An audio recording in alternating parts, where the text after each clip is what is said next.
Hola chicos, una disculpa, es que en verdad, como ando fuera por la escuela y eso, no me puedo conectar bien, pero estoy del iPad, no sé si se vea bien mi pantalla y si me escucho bien yo. Sí. Sí, todo bien. ¿Sí? Ok, va.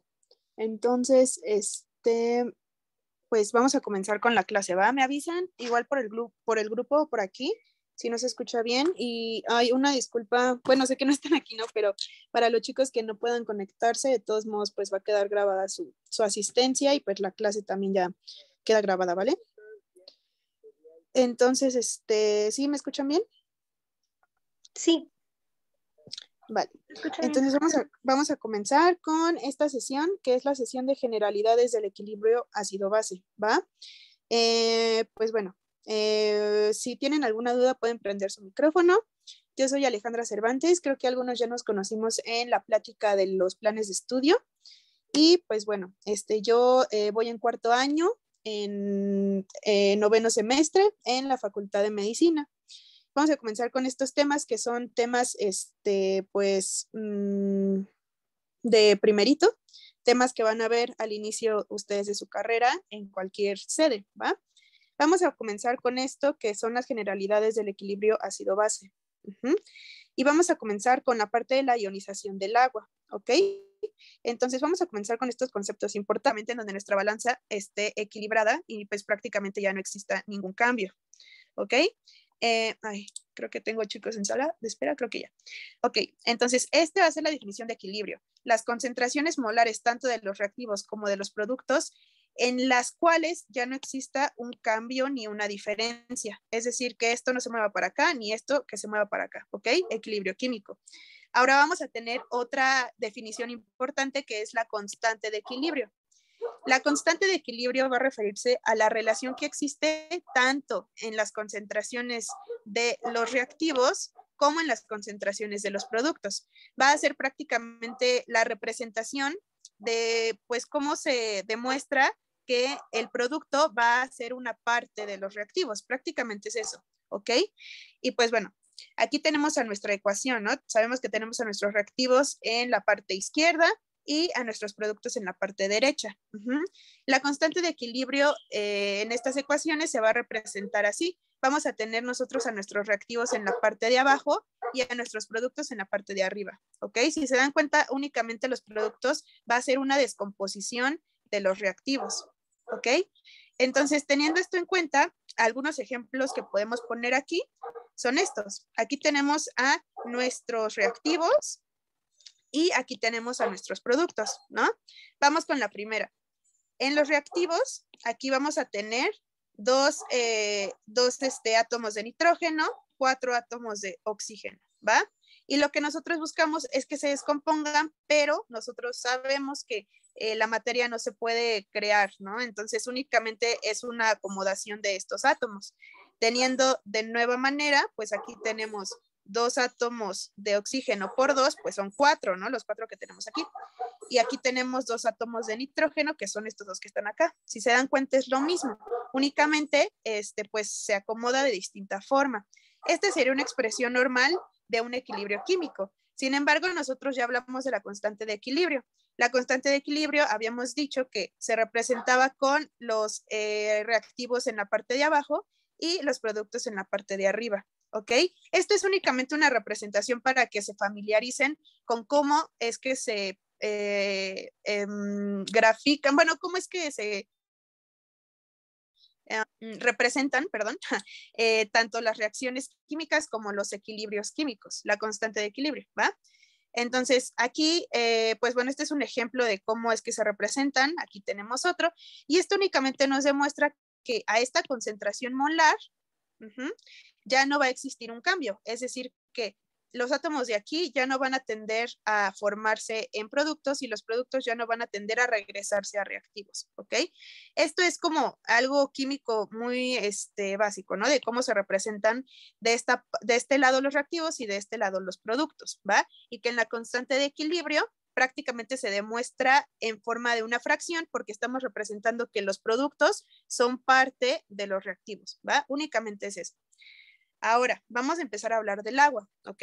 Porque el agua es una sustancia universal, es la sustancia que nosotros tenemos pues prácticamente en todas las células de nuestro organismo, ¿no? En todo nuestro cuerpo, ¿va?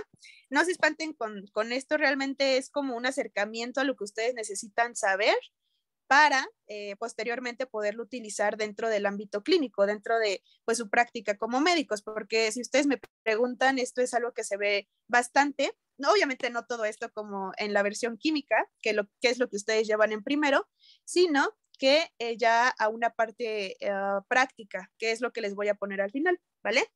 Entonces, prácticamente para ver esta parte del equilibrio químico, ahora vamos a hablar del equilibrio químico, pero del agua. Tenemos aquí dos reacciones. En la primera, vamos a ver cómo reaccionan dos moléculas de agua, 1 y 2. Y en la segunda, vamos a ver cómo reacciona una molécula de agua, es decir, cómo se descompone esta molécula de agua, ¿va? Si se dan cuenta, aquí tenemos a una molécula de agua y a otra molécula de agua, que al interactuar se van a modificar pues prácticamente toda la organización de sus átomos y vamos a tener aquí en primer lugar a una molécula que se conoce como hidronio. Hidronio. Este hidronio va a ser prácticamente una molécula de agua, pero más un hidrógeno, ¿ok? Vamos a tener entonces a nuestro hidronio, perdón, y vamos a tener aparte un grupo hidroxilo, ¿va? Si se dan cuenta, pues prácticamente esta es una reacción de cómo se estaría representando dentro de nuestro organismo. ¿Por qué? Porque dentro de nuestro organismo los hidrógenos no pueden ir solos, ¿ok? Pero, pues bueno, esto es lo que sucede de forma normal, que siempre tienen que interactuar dos moléculas de agua.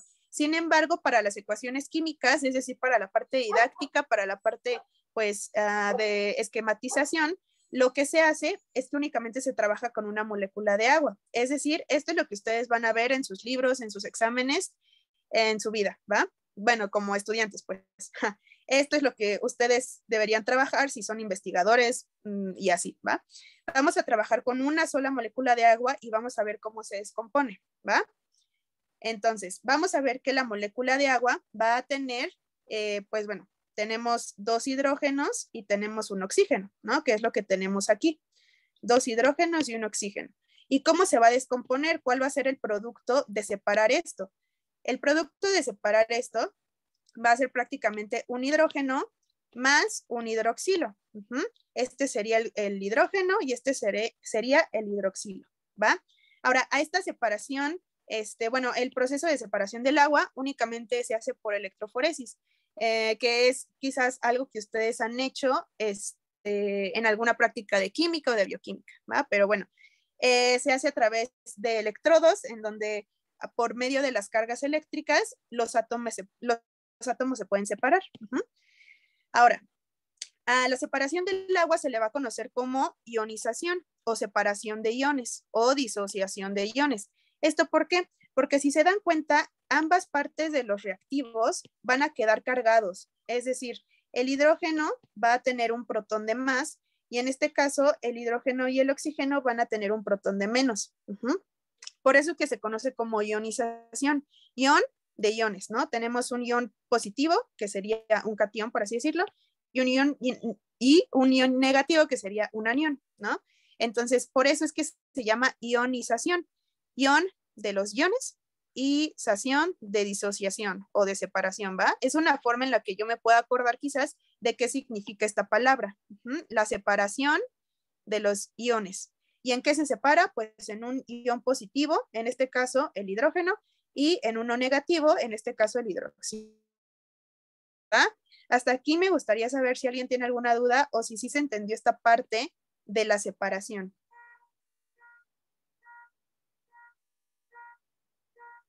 Sí se entendió. Todo bien, doctora, gracias. Va. Perfecto. Entonces vamos a continuar, ¿vale? Esto es la parte del equilibrio químico del agua, que es lo que nosotros vimos representado aquí como una definición nada más, ¿no? Ahora, acá vimos por otra parte la definición de la constante, que va a ser la relación que existe entre los productos y los reactivos, ¿va? Ahora vamos a ver la constante de equilibrio, pero del agua. Entonces, habíamos dicho que la constante de equilibrio se representaba como una ecuación en donde tenemos aquí la K, que significa constante, y la E, bueno, la E y la Q, que significan equilibrio, ¿no? Ay, permítame tantito, déjame muevo esto. Ok. Ok, entonces, tenemos aquí a nuestra ecuación representada, ¿no?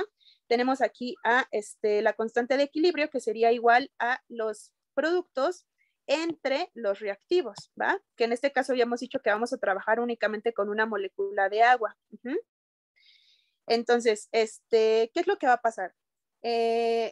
Lo que ustedes van a encontrar en los libros es que pueden encontrar la molécula de agua como no ionizado o la parte no ionizada, que va a ser siempre va a ser la parte no separada.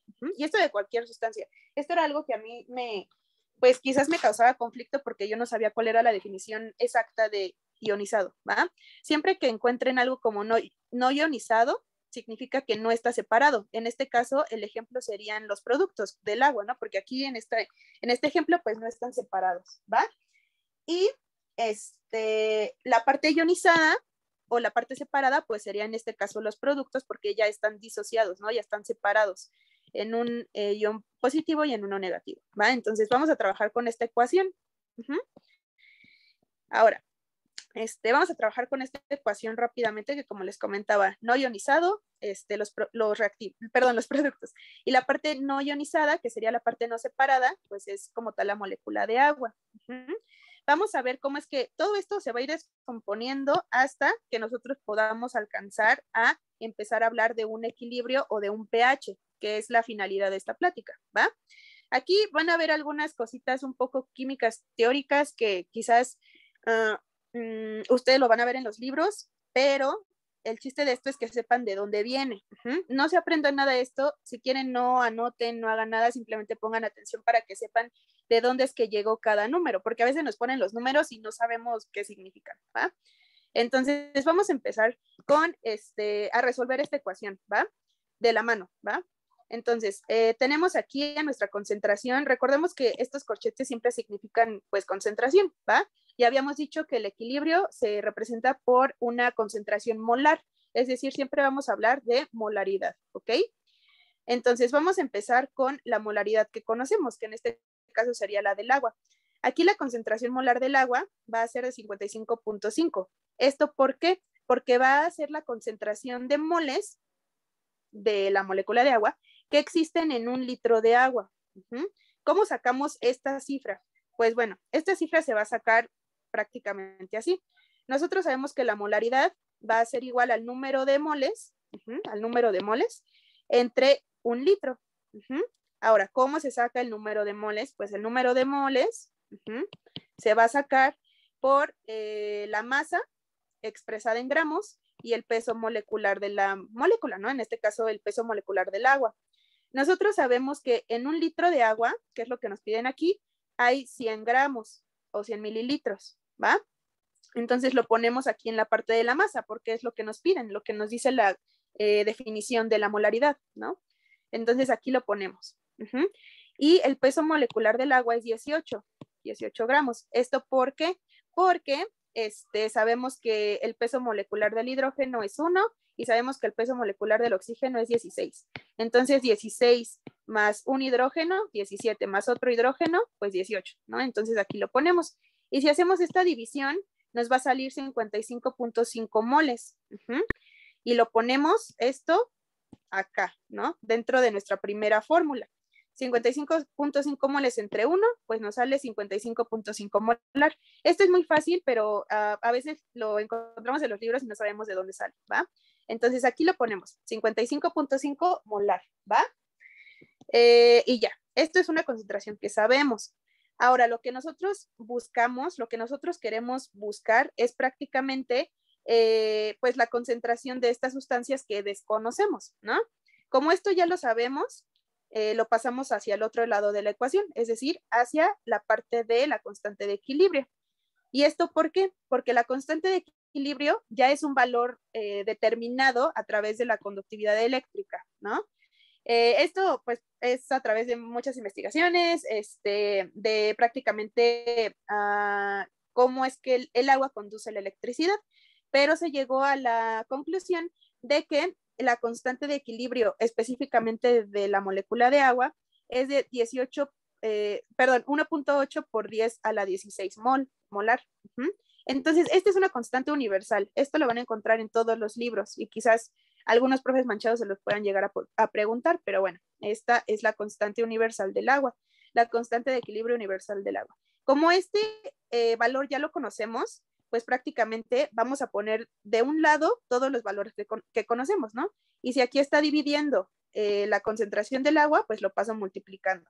Entonces nos quedaría así, la constante de equilibrio, que es este valor, por la concentración molar del agua. Si se dan cuenta, aquí únicamente lo pasé del otro lado y se multiplica, ¿va?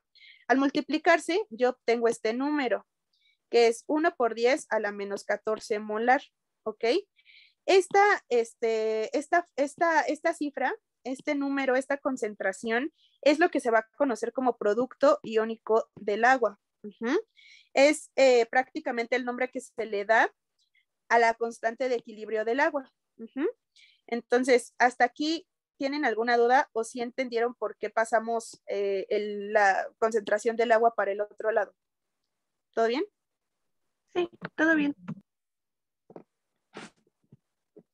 Va, igual los estoy leyendo aquí en comentarios, ¿va?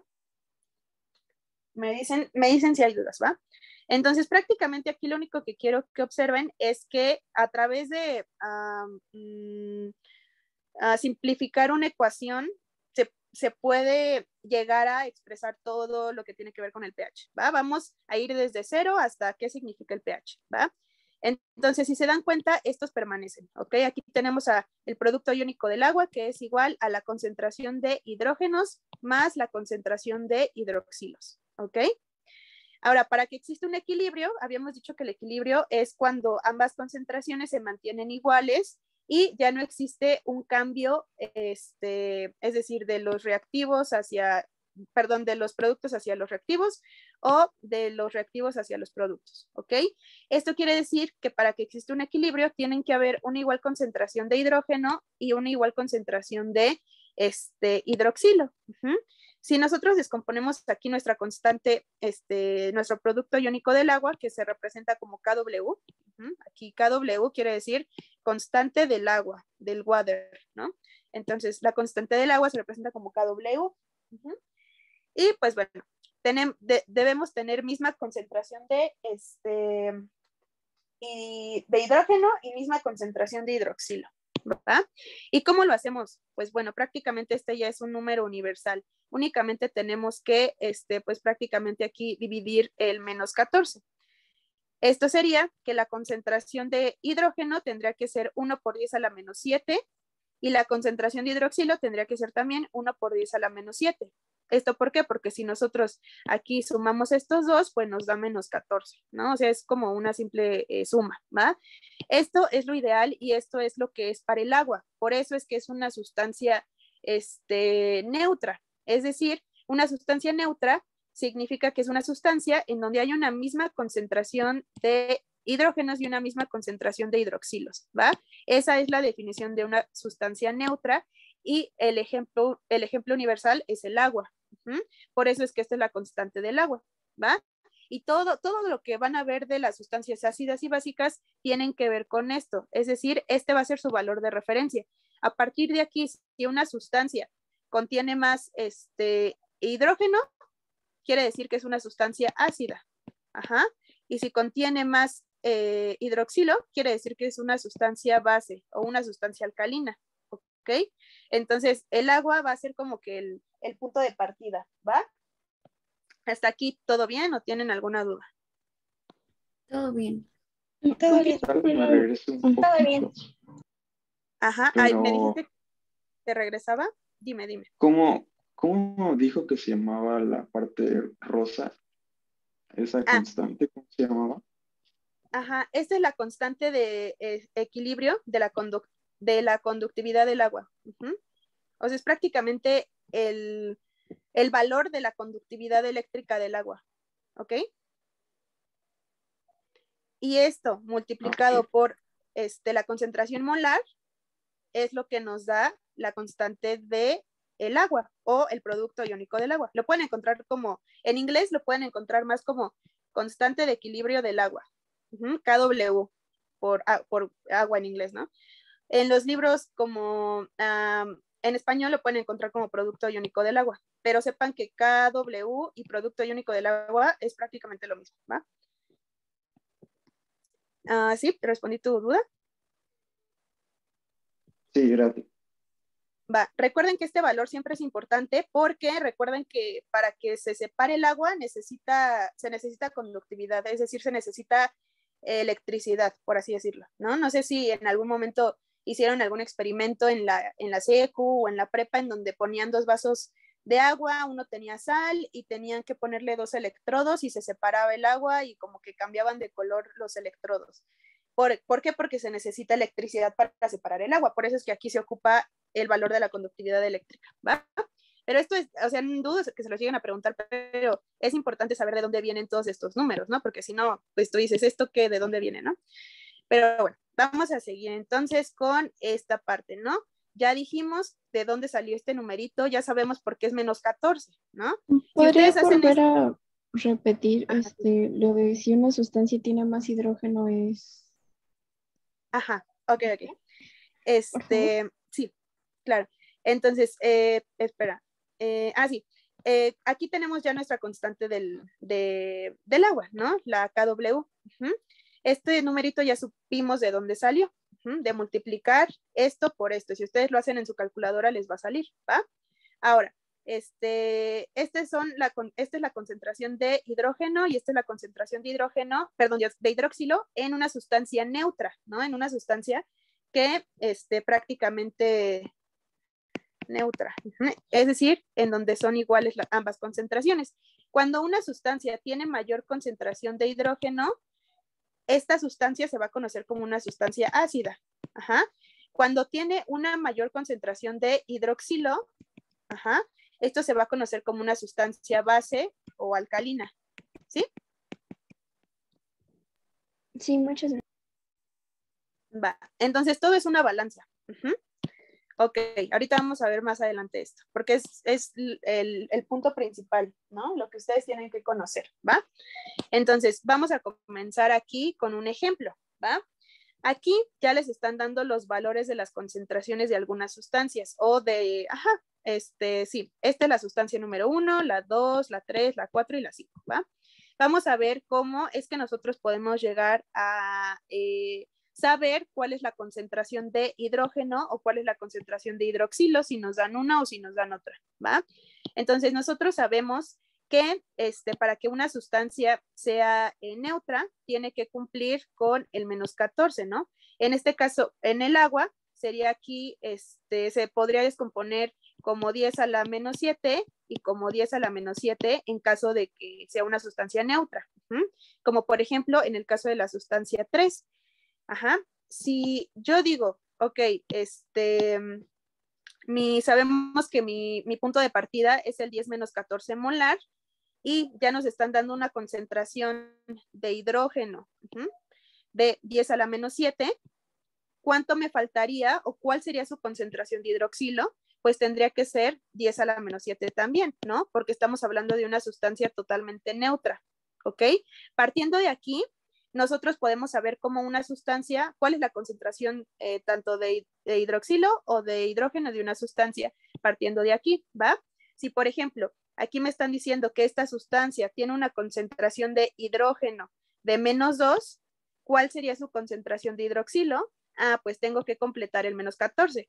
Entonces su concentración de hidroxilo tendría que ser menos 12, ¿no? Entonces aquí sería 10 a la menos 12, ¿no? Aquí sería 10 a la menos 12, ¿ok? Por ejemplo, vamos a hacer ¿no? La sustancia número 2 dice que tiene una concentración de hidroxilo de 10 a la menos 9. Y para que yo pueda completar el menos 14, ¿cuál tendría que ser su concentración de hidrógeno? 10 a la menos 5. Ajá, exacto, 10 a la menos 5. Y aquí sería lo mismo ponerlo, 10 a la menos 5, ¿va? Hay que fiar 5, pero bueno, ok. Aquí en la sustancia 3 ya dijimos que era 10 a la menos 7 porque es una neutra, ¿no? En la número 4, ¿cuál sería su concentración de hidroxilo? 10 a la 10 a la menos 3. Exacto, 10 a la menos 3. Y aquí 10 a la menos 3. Recuerden que siempre se busca el equilibrio, ¿va? Siempre se tiene que completar el menos 14. Y dependiendo de si yo tengo más o menos hidrógeno, es que voy a poder definir que una sustancia es ácida o es base, ¿no? Ahora, en el número 5, ¿cuál sería su concentración de hidrógeno? 10 a la menos 10 a la 3. menos 13. Ajá, exacto. ¿Va? Esto está muy simple, pero a veces nos ponen fórmulas muy complicadas. Entonces ya lo tienen, únicamente tienen que completar el menos 14, ¿va? Eso está muy fácil. Ahora, de estas sustancias, las dos primeras sustancias, bueno, ya dijimos que la del medio es neutra, ¿no? Porque es menos 7 que me cumple 14. Están en equilibrio, ¿no? Ahora, las dos primeras van a ser sustancias ácidas. ¿Por qué? Porque van a tener una mayor concentración de hidrógeno. Si se dan cuenta, aquí algo muy importante y que a veces nos hace bolas es este menos 2 y este menos 12. Si ustedes recuerdan aquí las potencias, porque finalmente estas son potencias que pues todos odiamos en la prepa, las potencias significan un valor multiplicado por 10. Es decir, aquí si yo tengo 10 a la menos 2, la busco en la tablita o lo sé de memoria, ¿no? 10 a la menos 2 quiere decir que es una concentración 0.01. Si se dan cuenta, es un número pequeño, pero no tan pequeño. En cambio, aquí tenemos 10 a la menos 12. 10 a la menos 12 es esto, 0.00000, ¿no? 0.00000, bla, bla, bla, bla, bla, 1, ¿no? Si se dan cuenta, este valor está más cercano al punto, es decir, está más cercano a una unidad completa que este tiene muchos ceros. Por eso es que las sustancias que tienen aquí números más, tienen mayor concentración de hidrógeno, son sustancias que son ácidas. En este caso, pues sería el ejemplo de estas dos, en donde si se dan cuenta, aquí el menos 2 es un número más grande o más cercano a una unidad que en este caso el menos 12. Aquí está muy alejado el número para llegar pues al puntito, por así decirlo, ¿va? En este caso igual, hay más concentración de hidrógeno. Ocurre el caso contrario en las dos últimas. Si se dan cuenta aquí, aquí son 10 menos 11, a la menos 11, serían 0.0000, bla, bla, bla, bla, bla. Y aquí sería 10 a la menos 3, únicamente 0.001, ¿no? Si se dan cuenta aquí, el mayor estaría siendo la concentración de hidroxilo.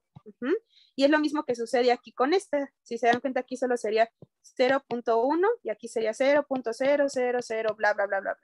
Y aquí la concentración mayor pues sería el hidróxido, ¿no? Estas serían sustancias básicas, porque habíamos dicho que las ácidas tienen más hidrógeno y las básicas tienen más hidroxilo, ¿va?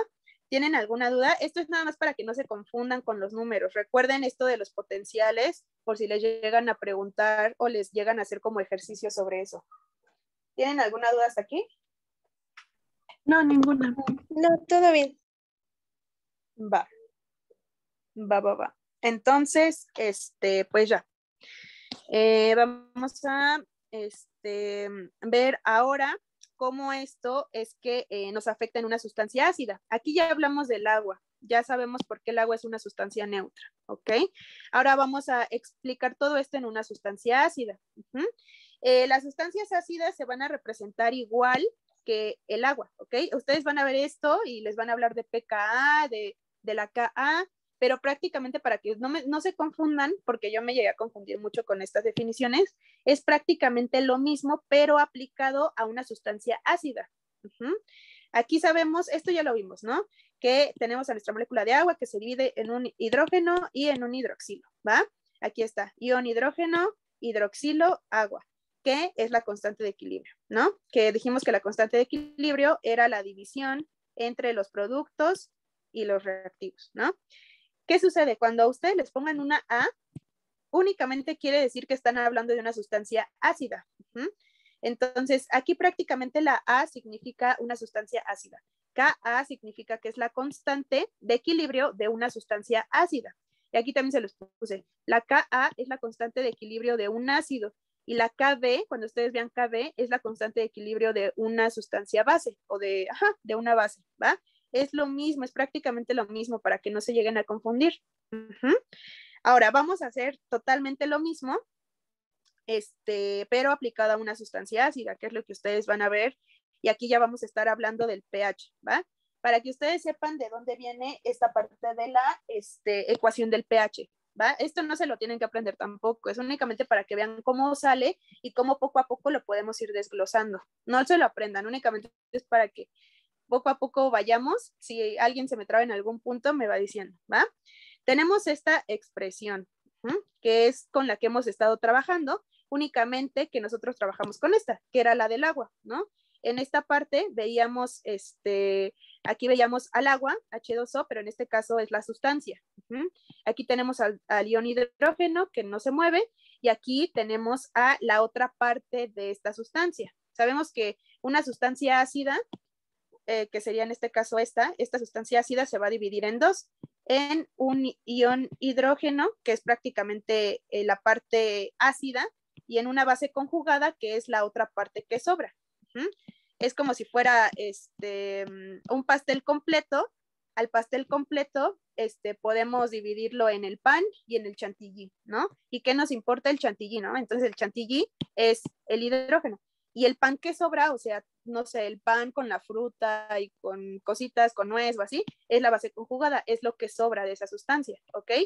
Entonces, para que no se me confundan, es prácticamente lo mismo. Simplemente se modifica para hablar de una sustancia ácida. Entonces, aquí tenemos a nuestros productos y aquí a nuestros dos, a nuestro reactivo, y aquí tenemos a nuestros dos productos, ¿no? En este caso el ion hidrógeno y en este caso la base conjugada. Vamos a trabajar sobre esta ecuación ahora. Como nosotros queremos saber la concentración de hidrógeno, porque vamos a empezar a hablar de pH, esta concentración de hidrógeno que desconocemos la vamos a pasar hacia el lado contrario, hacia acá. Aquí la tenemos. La Ka, que es la constante del ácido, multiplicado por el ion de hidrógeno, la concentración de ion de hidrógeno que desconocemos, y es lo que queremos saber, ¿va? Por eso lo pasamos para acá, porque no lo conocemos. Y nos queda esto, ¿no? Ahora, la concentración del ácido es algo que nosotros podemos definir con una ecuación que viene más adelante. Entonces, esta no me interesa conocer este valor, lo paso del lado contrario.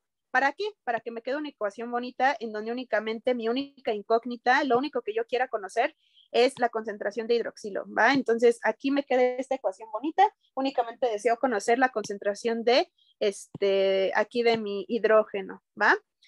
Entonces, ¿qué es lo que sucede aquí?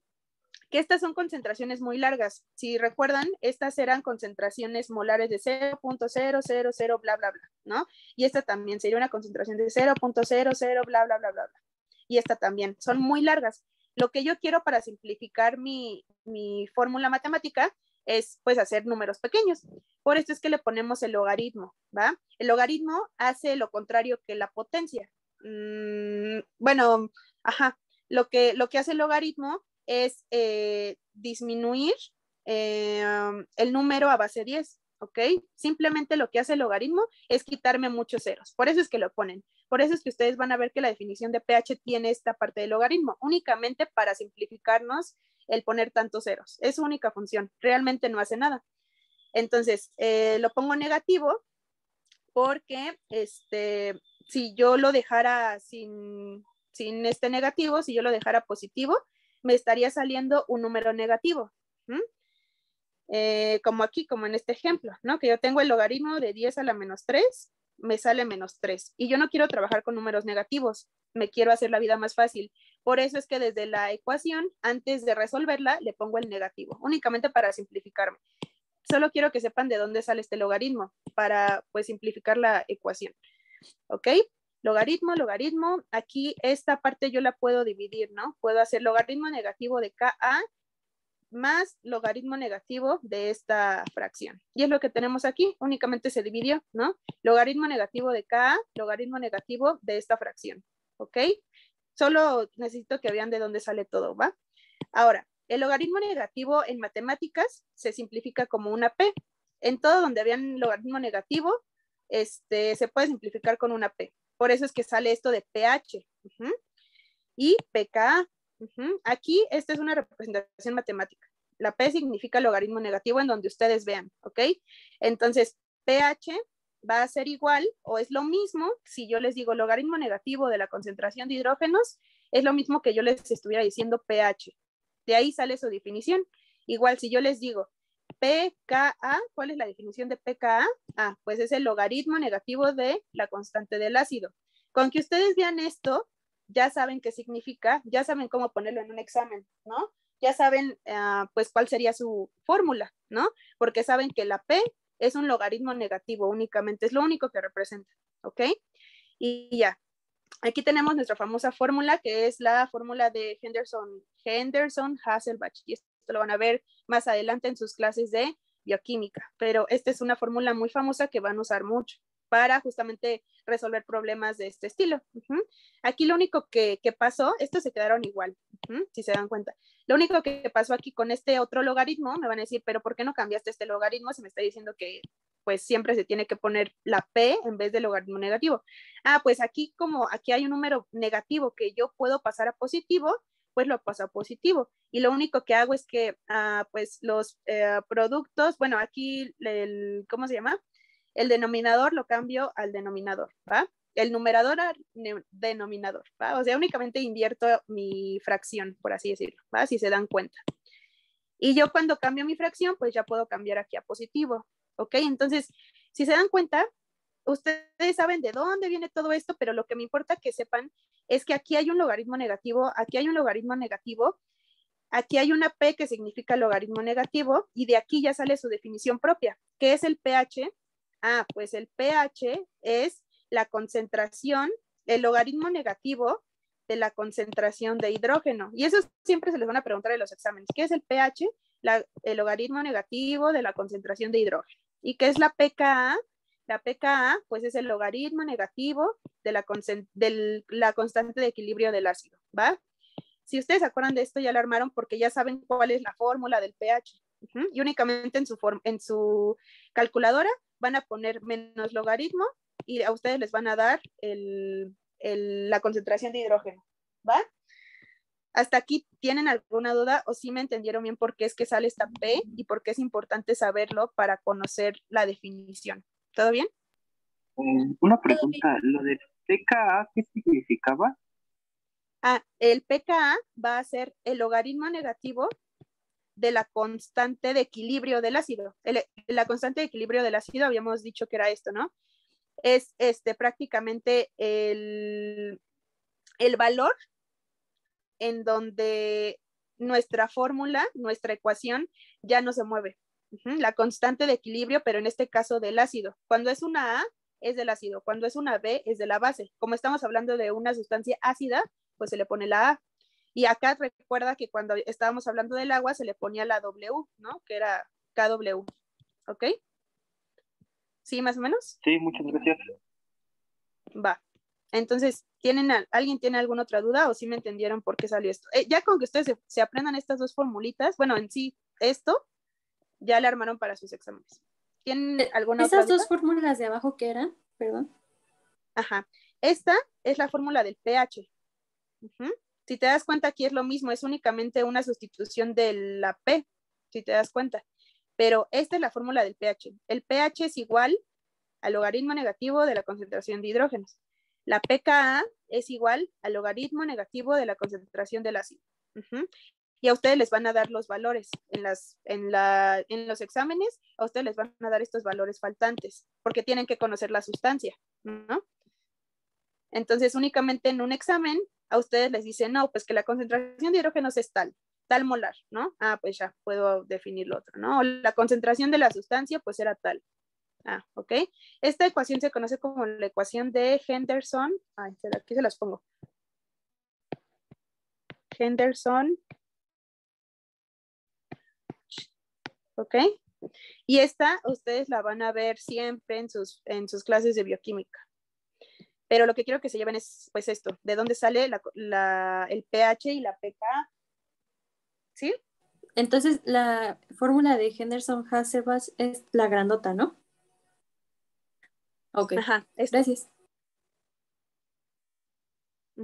Aquí se la subrayo para cuando suba esto es lo más importante. Ahí. Esto siempre, si ustedes lo buscan en internet, siempre les va a aparecer. ¿Alguien tiene alguna otra duda? Nada más quiero saber si vas a subir la presentación a Drive. Sí, Gracias. no se preocupen. Va. Entonces, pues ya, para irnos un poquito rápido, aquí son los mismos ejercicios, ¿va? De pH, con las mismas sustancias que vimos acá arriba, ¿va? Ya para no robarles mucho tiempo y pasar pues como tal a la parte más clínica, más como aplicable de todo esto, porque créanme que esto yo lo vi primero, lo vi en segundo y lo entendí yo creo que hasta el semestre pasado, como la parte clínica, porque es un poco complejo y siempre lo van a ver, siempre, ¿va? Entonces, vamos a ver que este es únicamente un esquema de cómo se comportan las sustancias, ¿va? En este caso, en esta tablita, lo que estoy expresando van a ser las concentraciones de hidrógeno, las concentraciones de hidroxilo, las concentraciones de pH, o bueno, el pH como tal, el potencial de hidróxilo, que es prácticamente el potencial de hidróxilo, o cuando vean el pH, si ustedes ven una P, ¿qué significa? Lo acabamos de ver arriba. Menos logaritmo. Exacto. Menos logaritmo ¿de qué? De la concentración de hidroxilo. Del hidroxilo. Exacto. Ajá, justo. Siempre que vean una P, recuerden que es el menos logaritmo negativo. Entonces, aquí sería lo mismo, pero en vez de yo utilizar aquí la concentración de hidrógeno, estoy usando la concentración de hidroxilo, ¿va? Pero también les llegan a hacer preguntas con esto. Aquí, de hecho, se los puse como, aquí, ¿qué significa? O cuál sería, ¿no? Menos logaritmo negativo de OH, menos logaritmo negativo de hidrógeno, ¿va? Aquí la Ka, que es la constante del ácido, que esta es una constante de cada sustancia, y aquí la pKa, que es el logaritmo negativo de la Ka, ¿no? Aquí sería menos logaritmo de la Ka, es decir, de esta constante que pues es un número específico para cada sustancia, ¿ok? Esto no cambia. Vamos a ver qué es lo que pasa con una sustancia cuando es una neutra, cuando es una base, un ácido fuerte, ¿va? Entonces, aquí lo que sucede con la neutra, vamos a empezar del punto de partida, que habíamos dicho que la sustancia neutra va a ser el agua, ¿no? El agua va a tener una concentración de hidrógeno que va a ser igual a la concentración de hidroxilo. Por lo tanto, su pH va a ser neutro, va a ser de 7. Aquí, el agua. Su pOH también va a ser igual al pH, su Ka va a permanecer constante y la pKa también permanece constante, ¿ok? Esto es cuando estamos hablando de una sustancia neutra como el agua, ¿no? Que tiene los valores indispensables, ¿ok? Ok, ahora vamos a ver qué es lo que sucede con un ácido fuerte. Un ácido fuerte, lo que sucede es que tiene una mayor concentración de hidrógeno, ¿no? Porque habíamos dicho que los que tienen más hidrógeno son ácidos, ¿no? Entonces aquí tenemos a nuestro ácido fuerte que tiene más hidrógeno. Por el lado contrario, si tengo más, yo tengo que buscar un equilibrio, ¿no? Si tengo más hidrógenos, tengo que tener menos hidroxilos, ¿no? Que es lo que vemos aquí. Ahora, habíamos dicho que el pH se va a representar. ¿Alguien recuerda cómo se define el pH? Menos logaritmo negativo. Exacto. Logaritmo negativo. Es el logaritmo negativo de la concentración de hidrógeno, ¿va? Esto es importante. Si yo digo menos, estoy hablando de contrario, ¿va? Es decir, que va a ir contrario a la cantidad de hidrógeno. Es decir, si yo tengo más hidrógeno, mi pH va a ser menor. ¿Por qué? Por la fórmula únicamente, ¿ok? Es la representación matemática únicamente. Si yo tengo más hidrógeno, voy a tener un pH menor. Aquí lo voy a poner. pH. ¿Esto por qué? porque aquí me lo está dando de forma negativa. Entonces es lo contrario. Si yo tengo una concentración de hidrógeno muy alta, pero lo multiplico por este valor muy bajo y pues sí, contrario, obviamente me va a salir un número muy bajo, ¿no? Entonces, si yo tengo concentración de hidrógeno alta, mi pH va a ser bajo. Es por eso que por ejemplo, las sustancias muy ácidas como el café tienden a tener un pH muy bajo, únicamente por esta parte matemática. Es la representación contraria a el valor de hidrógeno que nosotros tenemos, ¿va? Entonces, como les digo, si yo tengo mucho hidrógeno, mi pH va a ser pequeño, ¿ok? Como en este caso, una sustancia fuerte. Por ejemplo, el ácido clorhídrico, no sé si lo han escuchado. El ácido clorhídrico es el ácido que nosotros producimos en nuestro estómago. Este ácido tiene un pH de 1, pero tiene mucha concentración de hidrógeno, ¿ok? Entonces, sí más o menos entendieron por qué el hidrógeno cuando es muy alto el pH es menor. Únicamente tiene que ver con este logaritmo negativo, porque lo estoy multiplicando, a esto lo estoy multiplicando por algo negativo. ¿Todo bien hasta aquí? Sí. Ok. Entonces siempre recuerden, si hay mucho hidrógeno, mucha concentración de hidrógeno, el pH va a ser muy pequeño. Eso es lo que sucede con los ácidos fuertes. Como el pH es muy pequeño, pues la pOH pues va a ser grande, ¿no? Porque habíamos dicho que es un equilibrio. La constante del ácido va a ser grande. La constante del ácido es un número constante para cada sustancia. Sin embargo, lo que me expresa, la Ka, va a ser la capacidad que tiene este ácido de dar o ceder hidrógeno. Entonces, si es un ácido fuerte, quiere decir que es un ácido que tiene mucha capacidad de dar hidrógenos porque tiene muchos, ¿no? Si, por ejemplo, yo tengo, no sé, como 100 manzanas, tengo mucha facilidad de dar esas manzanas. Es decir, tengo mucha facilidad de ceder mis hidrógenos, ¿va? Esto es lo que se refiere la Ka, por eso es que es muy alta en los ácidos fuertes. Y la pKa habíamos dicho que es lo contrario. ¿Por qué? Porque tiene logaritmo negativo, ¿no? Entonces, si la Ka es muy alta, la pKa va a ser pequeña, ¿ok? Esta tablita es para que ustedes puedan ver cómo se comportan las sustancias. Y, por ejemplo, si en algún examen dicen, ay, pero ¿por qué me salió diferente esto? Quizás lo pueden comprobar por esto. De que, pues bueno, siempre se tiene que buscar un equilibrio, ¿va? ¿Sí se entendió bien lo de cómo se comporta un ácido fuerte? Sí. Sí. ¿Sí? Va. Recuerden que todo siempre es equilibrio, ¿va? Lo que sucede con la base fuerte, dime. El ácido fuerte da muchos oxígenos, da muchos hidrógenos o da todos sus hidrógenos. A eso iba justo, da muchos hidrógenos, ¿va? Ahorita les voy a dar la definición exacta la diferencia entre un ácido débil y un ácido fuerte, que es justo lo que tú mencionas.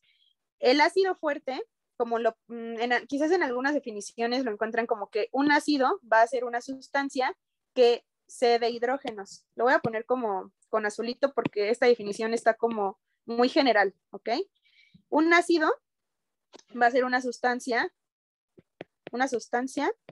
que cede hidrógenos, ¿va?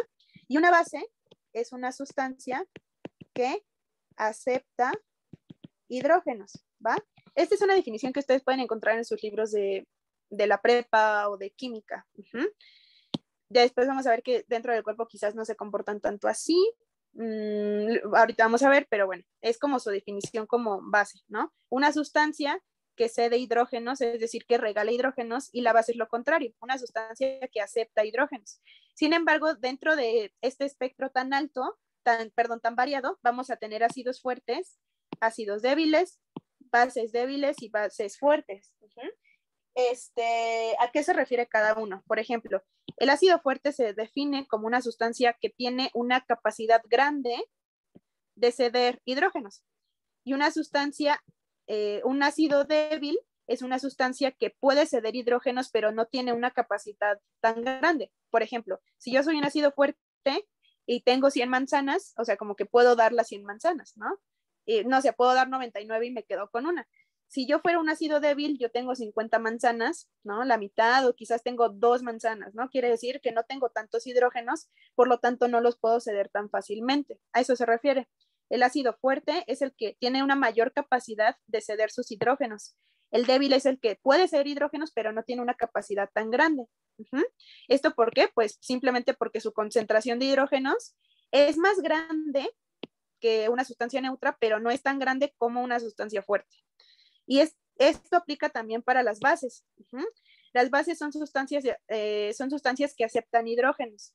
Las bases fuertes son sustancias que aceptan muchos hidrógenos porque están muy necesitados de hidrógenos. ¿Por qué? Porque casi no tienen concentración de hidrógenos. Y recordamos que siempre todo se tiende hacia el equilibrio. Siempre se busca estar en equilibrio. Y una base débil es una sustancia que puede aceptar hidrógenos, sin embargo, su capacidad no es tan grande como la base fuerte. ¿Esto por qué? Porque pues ya tiene un poquito más de hidrógenos, ¿no? Así se dan cuenta, aquí ya creció su concentración. ¿Sí entendieron más o menos bien esto que queríamos, bueno, esto que quería comentar de las bases y los ácidos fuertes y las bases y los ácidos débiles? Sí. Sí, doctor. Va. Ok, entonces esa tablita se las dejo para que ustedes la estudien como cuando estén realizando sus ejercicios, ¿va? Para que ustedes vean cómo es que se comportan cada una de las sustancias. Aquí son las definiciones igual de base fuerte, base débil, ácido fuerte, ¿va? Ok, ¿todo bien hasta aquí? ¿Sí entendimos bien qué es un ácido, qué es una base y cómo se comportan? Sí. Va. Únicamente aquí, para que quede un poquito claro esta parte del pH, el pH únicamente se va a medir en un espectro de 1 a 14. ¿Por qué? Porque habíamos visto, ¿no? Que la concentración molar de la sustancia neutra del agua, bueno, la KW del agua, es de 1.0 por 10 a la menos 14. Es por eso que va únicamente hasta el 14, del 1 hasta el 14, ¿va? Siendo 7 la parte pues neutra, ¿no? En donde la concentración de hidrógeno va a ser la misma que la concentración de hidroxilo. Por eso es que el 1 es muy fuerte, perdón, es un ácido muy fuerte. El neutro es el 7 y el 14 es una base muy fuerte, ¿va? ¿Todo bien hasta aquí? Sí, todo bien. Ok, va. Preguntaron Entonces, algo en el chat. a ver, espera. Dice, los ácidos nunca ceden todos sus hidrógenos. Justo era lo que comentábamos. Los ácidos tienden a ceder sus hidrógenos. Dentro de la parte como más, o sea, dentro de la realidad, no ceden todos sus hidrógenos en algunas ocasiones porque siempre se busca el equilibrio.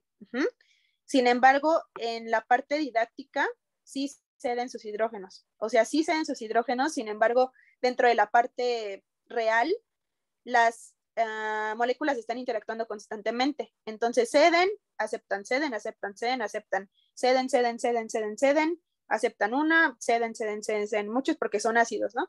Y aceptan una porque siempre tienden a buscar su equilibrio.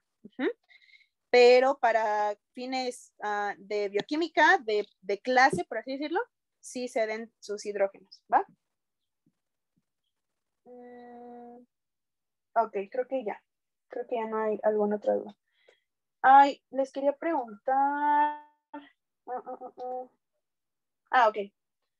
Listo. Es que como estoy en la cuenta de una compañera, me apareció que estaba grabando esa compañera, pero, o sea, soy yo, ¿ok? Para subirlo al canal. Ok, entonces ya quedó eso claro. Vamos a hablar ahora en estos, yo creo que terminamos como 6:30, ¿va? Vamos a hablar de los amortiguadores.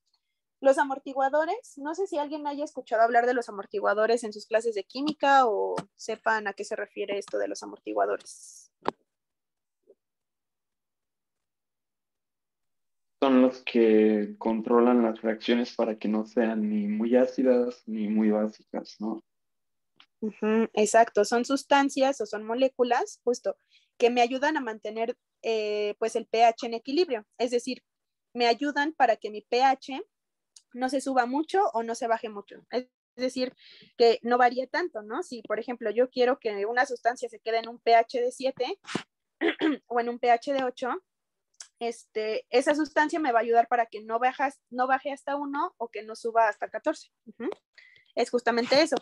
Dentro del cuerpo humano, el pH debe mantenerse siempre entre los límites de 7.35 a 7.45. 7.35, 7.45, esto apréndanselo porque siempre, siempre, siempre toda su vida se les van a preguntar, ¿ok? Ahora, obviamente dentro de nuestro organismo, esto me estoy refiriendo a valores de sangre, porque luego van a decir, es que el pH del estómago es diferente, el pH de la vagina es diferente, el pH de la piel es diferente, sí, porque el pH es un mecanismo de defensa, ¿no? Obviamente no voy a tener el mismo pH en la piel, que quizás es una zona que está en contacto con el medio ambiente, a quizás el pH, no sé, en el ojo, ¿no? O dentro de mis intestinos, ¿no? Entonces, esto me estoy refiriendo a valores de pH en la sangre. ¿Por qué? Porque la sangre es lo que me lleva pues, oxígeno a todo el organismo. Vamos a tener amortiguadores o sustancias que me ayudan a mantener el pH estable. Vamos a tener distintos tipos de amortiguadores. Vamos a ver que los amortiguadores se van a caracterizar por algo. Van a ser sustancias que son capaces tanto de recibir como de aceptar. Era lo que les comentaba acá, que pueden ser ácidos o bases débiles. ¿Por qué? Porque aquí mi ácido débil puede ceder hidrógenos, pero pues quizás no cede todos, ¿no? Porque ya tiene su concentración, ¿no? Mi base débil puede aceptar hidrógenos, pero quizás no tantos como una base fuerte. Y era lo que les comentaba, que siempre se busca el equilibrio, es decir, que siempre están interactuando y siempre es como que yo te doy 5, tú me das 1, yo recibo 4, pero te doy 1, ¿sabes? O sea, siempre está en equilibrio. Entonces, es por eso que las bases débiles y los ácidos débiles en específico, o más específicamente los ácidos débiles, van a ser las sustancias que me sirven como amortiguadores dentro del cuerpo. Si se dan cuenta, este es un ejemplo no del cuerpo, ¿ok? Como fuera para que lo entiendan mejor. Si se dan cuenta, aquí tenemos al fosfato diácido y en este caso el fosfato ácido, que es como su producto. Aquí si se dan cuenta, esta sustancia separó aquí a un hidrógeno, ¿no? Aquí teníamos 2 unidos y aquí tenemos a uno y a uno que soltó. Puede ser capaz de viajar y de unirse a un grupo hidroxilo que andaba por ahí. Si se dan cuenta, este grupo hidroxilo, al unirse al hidrógeno, ¿qué me va a formar? Si yo tengo 2 hidrógenos y un oxígeno, ¿qué me formaría? Agua. Exacto. Es lo que se busca dentro del organismo. Formar agua. ¿Por qué? ¿Por qué creen que se busque formar agua? Porque es una sustancia neutra. Exacto, porque es una sustancia neutra, justo. Entonces, siempre se tiene que buscar formar moléculas de agua, ¿ok? Por eso es que este es un ejemplo de amortiguador, ¿va? Vamos a ver los amortiguadores dentro del agua.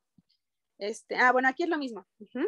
Es un ácido débil que funciona como donador de protones cuando se presenta un exceso de hidroxilos. Y una base conjugada que funciona como un aceptor de protones cuando hay un exceso de hidrógeno. Lo que quiere decir esto lo pueden revisar como más, o sea, después, pero prácticamente es lo que les decía. Es un ácido débil que puede funcionar como donador de protones cuando se requiere, ¿no? Es decir, cuando yo tengo muchos hidroxilos aquí, esta sustancia se puede separar para amortiguar, para unirse a estos hidroxilos y convertirlos en agua, ¿no? En cambio, si yo tengo muchos hidrógenos aquí, si yo aquí tengo muchos hidrógenos, esta sustancia me puede regalar un grupo hidroxilo. ¿Para qué? Para amortiguarlos, ¿no? Eso es a lo que se refiere. Entonces, en este ejemplo es lo mismo, ¿no? Este es el ácido acético. Aquí en este caso se divide. El producto de esto me estaría regalando, si se dan cuenta, aquí se le quitó un hidrógeno. Este hidrógeno puede viajar por la sangre para amortiguar o para unirse a un grupo hidroxilo y formarme una molécula de agua, ¿va? Es lo mismo, ¿ok? Vamos a ver que dentro del organismo tenemos, hay una pregunta que dice, entonces, ¿los ácidos estomacales podrían ser amortiguadores? No, el ácido estomacal es una sustancia muy ácida.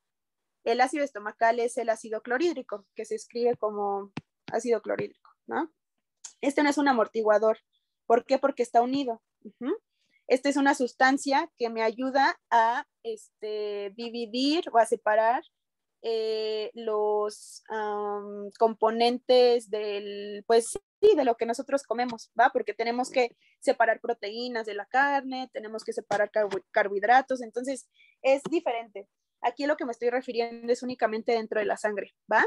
Hay sustancias dentro de nuestro organismo muy ácidas como es el ácido clorhídrico, pero aquí únicamente me refiero a la sangre. Vamos a ver el amortiguador principal, que es el amortiguador de bicarbonato. El amortiguador de bicarbonato es el amortiguador o es el sistema amortiguador más importante en la sangre, ¿ok? Entonces, vamos a ver que el bicarbonato se expresa como HCO3, ¿va? Nada más para que lo tengan en cuenta. Vamos a ver qué es lo que sucede. En este esquema, yo voy a tener aquí a mi alveolo. ¿Saben qué es un alveolo? Sí, la bolsita chiquita de los pulmones. Exacto. Un alveolo va a ser pues sí, una parte que conforma los pulmones y en los alveolos se va a dar este intercambio de gases, ¿no? Nosotros sabemos que respiramos oxígeno y exhalamos CO2, ¿va? Aquí está. Inhalamos oxígeno y exhalamos CO2, ¿va? Entonces, esta es una representación de un alveolo, ¿no? Sabemos que al inhalar oxígeno, el oxígeno viaja hacia la sangre. ¿Para qué? Para oxigenar, pues sí, para darle este oxígeno a todos nuestros órganos, ¿no? Viaja a través de la sangre. Y los desechos de cada célula, los desechos de cada tejido, los desechos de cada órgano salen en forma de CO2 y esto lo exhalamos, ¿va? ¿Ok? ¿Hasta aquí todo bien? ¿Sí? Este es un alveolo, este es un vaso sanguíneo, y esto sería ya la sangre. Todo esto que está aquí es la sangre. La sangre se va a componer por una parte líquida o plasma y por células. En este caso, esta es una célula roja, que es la célula que me lleva el oxígeno. A esta célula roja se le conoce como eritrocito, ¿va? Eritrocito, ¿ok?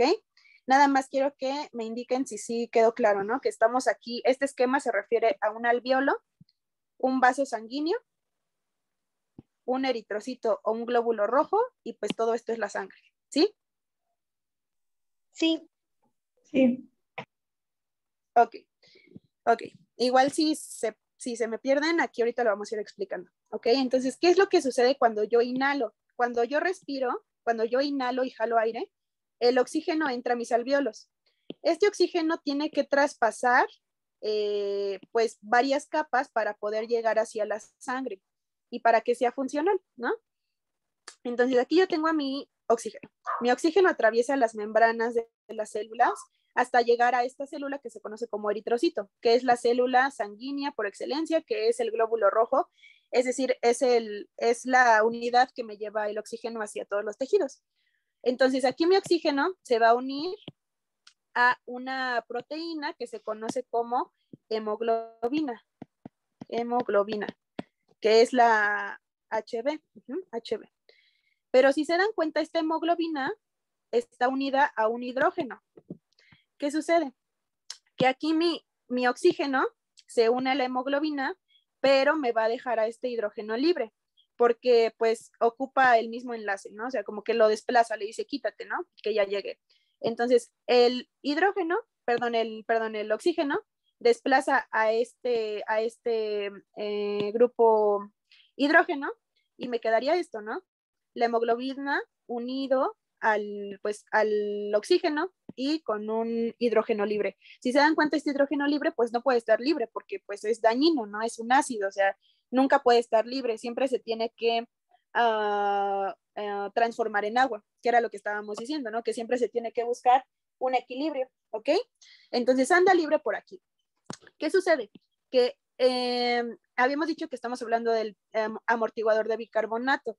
El hidrógeno se une al bicarbonato. ¿Por qué? Porque si se dan cuenta, el bicarbonato queda con una carga negativa gracias al oxígeno. Entonces, como llega con una carga negativa, tiene afinidad por esta carga positiva, ¿no? Del hidrógeno. Se unen. Al unirse, forman algo que se llama ácido carbónico. Ácido carbónico, ¿ok? ¿Qué sería esto? Ay, no sé por qué lo puse ahí. Bueno, el ácido carbónico, que sería esta moleculita, ¿va? Si se dan cuenta es lo mismo. H2, CO3, que sería esto que está aquí, CO3, ¿va? Ácido carbónico. Este ácido carbónico puede estar libre en la sangre, como ya está amortiguado, es decir, como ya no tengo aquí este hidrógeno libre, pues puede andar libre, ¿no? O sea, realmente no es dañino porque ya no puede unirse a nada más. Sin embargo, hay una enzima, hay una molécula que se llama anhidrasa carbónica, que lo que hace es que esto me lo separa y lo va a separar en dos moléculas muy importantes, que es el CO2 y es el agua. El agua pues ya puede andar libre por donde quiera, ¿no? Pero el CO2 es una sustancia que tenemos que eliminar de nuestro organismo porque es dañino. El CO2 atraviesa las membranas, llega al alveolo y se exhala, ¿va?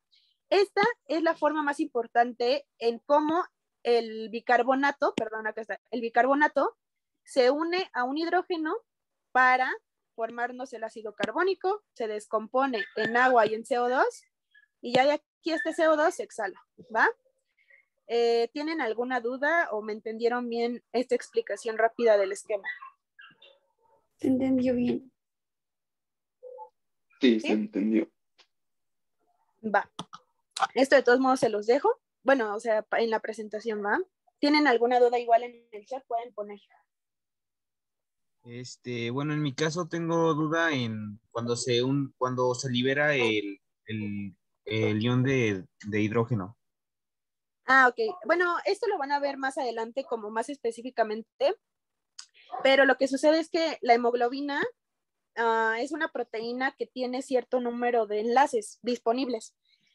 Lo que hace es que la hemoglobina está unida al hidrógeno. Sin embargo, este enlace tiene más afinidad por el oxígeno que por el hidrógeno. Es decir, es como si el oxígeno fuera su crush, ¿no? Y aquí estás ligando con alguien, pero aquí está tu crush. De repente llega tu crush y te hace caso, entonces dices, bueno, aquí este enlace no era tan fuerte. Como no era tan fuerte y me gusta más el oxígeno, pues mejor me voy con el oxígeno. ¿Qué es lo que sucede aquí? Si te das cuenta, la hemoglobina ya se queda con el oxígeno y pues deja al hidrógeno ahí llorando, ¿va? Libre, ¿sí? Sí, y posteriormente. Este hidrógeno está libre y ya se une al bicarbonato. ¿Tú te refieres a qué sucede con este oxígeno? Sí. Ok.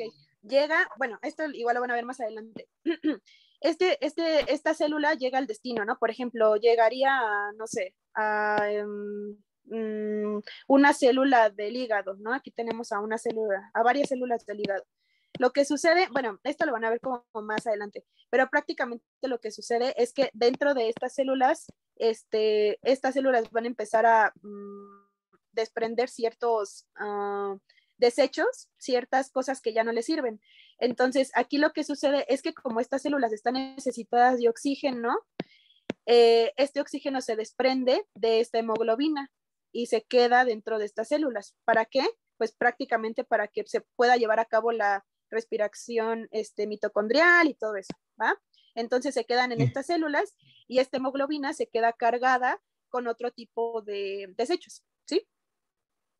O sea, este oxígeno viaja, llega a una célula y pues ya, esta hemoglobina regresa unida a un hidrógeno o unida a otras sustancias, ¿va?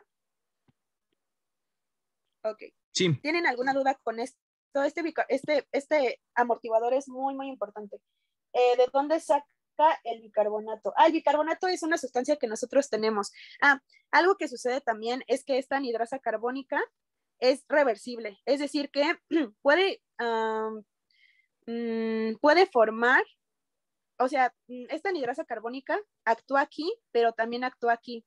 Es decir, que puede transformar el ácido carbónico, ya sea en CO2 y en agua, o el ácido carbónico lo puede transformar en bicarbonato y en hidrógeno, ¿va? O sea, puede transformar tanto en esto como en esto, ¿va?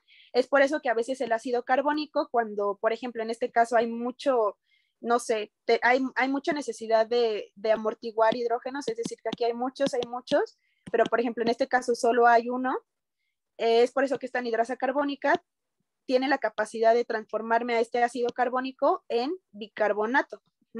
Y si hay muchos ácidos carbónicos, pues ya tengo muchos bicarbonatos. Después van a ver cómo es que esto o cómo el pH se regula a través del riñón. O sea, ese es un tema muy, muy complejo, pero prácticamente es gracias a esta enzima, ¿va? Perdón, a la anhidrasa carbónica. No sé si respondí tu pregunta en el chat. Bueno, me pones si sí o si no. ¿Va? Entonces, si no quedaron dudas con este bicarbonato, perdón, con este amortiguador de bicarbonato, recuerden, siempre les van a preguntar cuál es el sistema amortiguador más importante de la sangre, bicarbonato, ¿va? Ahora, ¿cuál es el amortiguador importante intracelular? Es decir, dentro de una célula, siempre va a ser el fosfato, ¿va? Y lo que vamos a ver en el fosfato es prácticamente que su concentración va a ser mayor dentro de la célula, es decir, en el citoplasma. Aquí va a haber mucho fosfato, a diferencia de la parte externa. Es por eso que funciona como un amortiguador intracelular. Cuando pues sí, los hidrógenos están muy altos dentro de cualquier célula que tenga citoplasma, ¿ok? Entonces aquí prácticamente lo que sucede es que tenemos aquí a nuestro fosfato diácido y a nuestro fosfato ácido. Lo que sucede prácticamente es que este fosfato diácido tiene la capacidad ya lo habíamos visto allá arriba, tiene la capacidad de disociar aquí esta parte, estos hidrógenos, ¿no? Liberar un hidrógeno. Este hidrógeno se libera para poder amortiguar un hidróxilo, o en este caso, tiene la capacidad también de aceptar hidrógenos, ¿ok? Entonces, prácticamente, pues es como la reacción que se podría llevar a cabo dentro de la célula para amortiguar.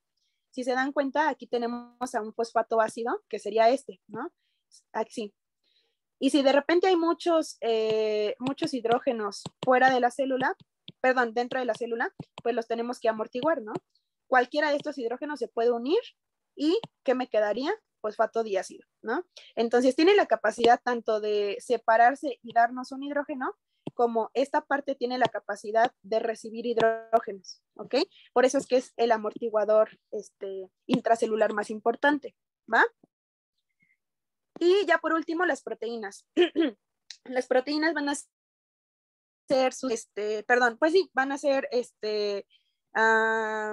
aminoácidos en grupos, van a ser grupos de aminoácidos que van a tener la capacidad de que van a haber partes externas que van a quedar cargadas con algo, ¿no? Van a tener una carga positiva o en este caso una carga negativa, ¿ok? Entonces, estas cargas van a darnos la capacidad de unirse a algo, como por ejemplo un grupo hidrógeno, ¿no? En este caso, por ejemplo, aquí tenemos a esta sustancia que está cargada de forma positiva, es decir, que tiene muchos hidrógenos. Como tiene muchos hidrógenos, tiene la capacidad de ceder hidrógenos, ¿no? Esto nos funcionaría cuando dentro de este ambiente hubiera muchos hidroxilos y yo quisiera, pues, amortiguarlos, ¿no? Esto es lo que sucedería, que esta proteína tiene la capacidad de liberarme un hidrógeno, por ejemplo, ¿no? Que está sobrante y me queda de esta forma. Si se dan cuenta, aquí ya se le quitó este hidrógeno, ¿va? Pero también esta tiene la capacidad de recibirme un grupo, un hidrógeno, ¿no? Entonces, si se dan cuenta, estas proteínas van a depender totalmente de cómo queden sus grupos laterales, es decir, los grupos que pueden interactuar, perdón, con las sustancias, ¿va? Entonces va a depender totalmente de eso. ¿Tienen alguna duda hasta aquí? Ya sería todo, solo falta como que la parte de cómo lo pueden aplicar. Todo bien. Ok. Igual los leo en el chat, chicos.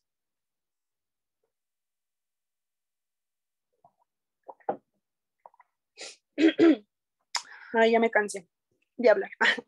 Si se dan cuenta, nosotros fuimos desde qué es prácticamente el agua, ¿no? De cómo dividir el agua a ahora cómo se regula toda esta parte del pH. Es una clase muy express, obviamente está muy bien, pero pues es para que más o menos entiendan qué es lo que conlleva todo esto, ¿va? Creo que ya no hay dudas en el chat, entonces vamos a ir por último esta parte de las alteraciones del equilibrio, ¿no? ¿Qué es lo que sucede en nuestro organismo cuando yo estoy muy ácida o cuando yo estoy muy básica, ¿no? En este caso, lo que tenemos que medir va a ser prácticamente el pH dentro de la sangre de las arterias, no la sangre de las venas. Bueno, también se puede usar, pero específicamente la sangre de las arterias. ¿Cómo lo voy a medir? Pues prácticamente por una técnica que se llama gasometría arterial. No sé si alguien hayan sacado alguna vez, gasometría arterial. Pero la gasometría arterial se va a referir prácticamente a la metría significa medición, ¿no? Metría, metro, medir, ¿no? La medición de los gases en la arteria, ¿va? Gasometría arterial. La medición de los gases en la arteria, es decir, en la sangre. Y los gases que me van a estar diciendo si mi pH está o no correcto, van a ser dos. Vamos a tener, bueno, en sí el gas principal va a ser el CO2 y el oxígeno, ¿va? Pero en este caso lo que nos interesa para el pH va a ser el CO2. ¿Por qué? Porque habíamos visto acá cómo es que el CO2 me salió de amortiguar un hidrógeno, ¿va? Entonces, el CO2, recuerden que es principal y primordial en esta parte del equilibrio ácido-base. Una parte es el CO2, la presión arterial de CO2, es decir, la presión que ejerce el CO2 sobre tus arterias. Y esto se mide con este estudio. La concentración va a ser, o la medida que nosotros buscamos, o que es como la base, es de 40 miligramos de mercurio, ¿va? 40 miligramos de mercurio. Este es el valor de la PCO2 que buscamos como de forma normal. Otro importante que tenemos que conocer para nosotros medir o para nosotros poder conocer estas alteraciones del equilibrio es el bicarbonato. ¿Por qué? Porque habíamos dicho que el bicarbonato también es la parte principal que nos ayuda a amortiguar el hidrógeno, ¿no? La concentración de bicarbonato en la sangre es aproximadamente de 24 miliequivalentes.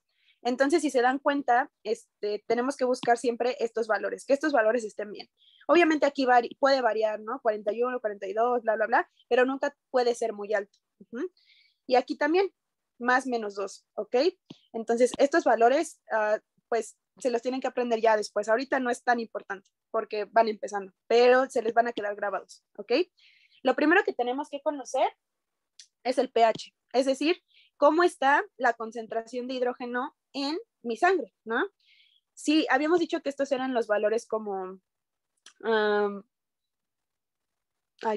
permítame tanto.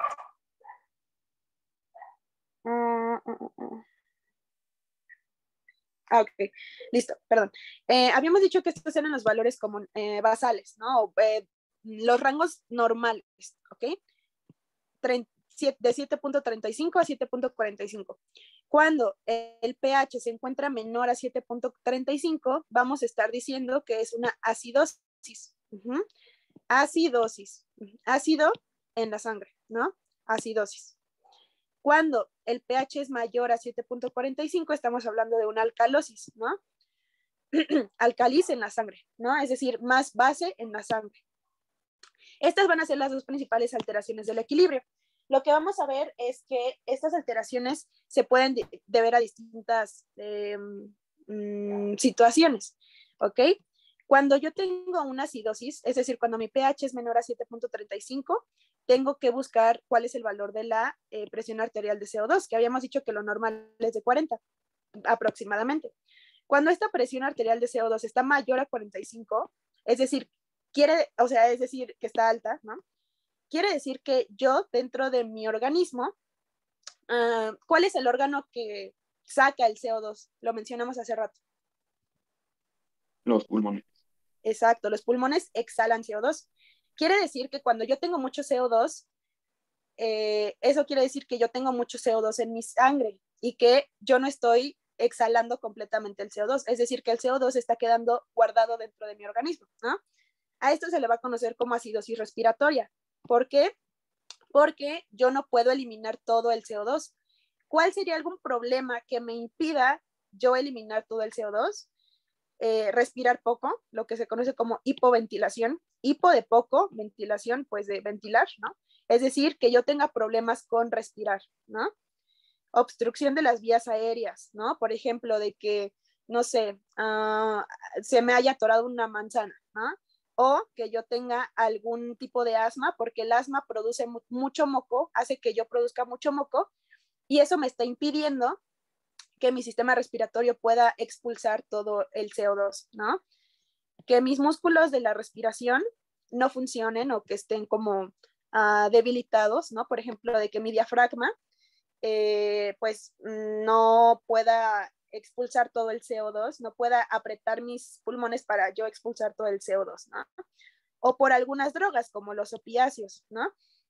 Entonces, todas estas causas pueden hacer que mis pulmones no eliminen todo el CO2, que es lo que se conoce como acidosis respiratoria.